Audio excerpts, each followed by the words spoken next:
চট্টগ্রাম আনোয়ারা উপজেলার বারাসত ইউনিয়নের বৃহত্তর বোয়ালিয়া বিএনপির পরিবারের উদ্যোগে ঐতিহ্যবাহী বোয়ালিয়া ঈদগাহ ময়দানে ইফতার ও দোয়া মাহফিল অনুষ্ঠিত।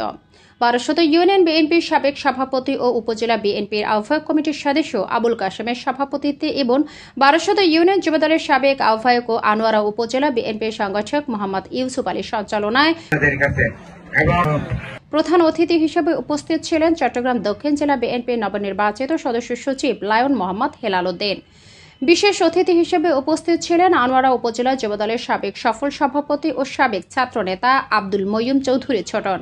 এ সময় আরও উপস্থিত ছিলেন দক্ষিণ জেলা যুবদলের যুগ্ম সম্পাদক দিল মোহাম্মদ মঞ্জু, সাবেক ছাত্রনেতা লিয়াকত আলী, বিএনপি নেতা ইউনুস, যুবদল নেতা আমানুল্লাহ, যুবদল নেতা মোহাম্মদ কায়সার ও তারেক ও ওয়ার্ড যুবদলের সভাপতি মোহাম্মদ সৈয়দ সহ প্রমুখ। সাধারণ জনগণের প্রতি কৃতজ্ঞ, কারণ চরম দুঃসময় অসময়ে বাংলাদেশের মানুষ জিও পরিবারের পাশে ছিল। সেই কৃতজ্ঞতা ধন্যবাদ জানানোর জন্য বিএনপি আজকে সারা দেশের প্রত্যন্ত অঞ্চলের সাধারণ মানুষের পাশে গিয়ে এই ইফতার মাহফিলে অংশগ্রহণ করে আপনাদের পাশে গিয়েছে।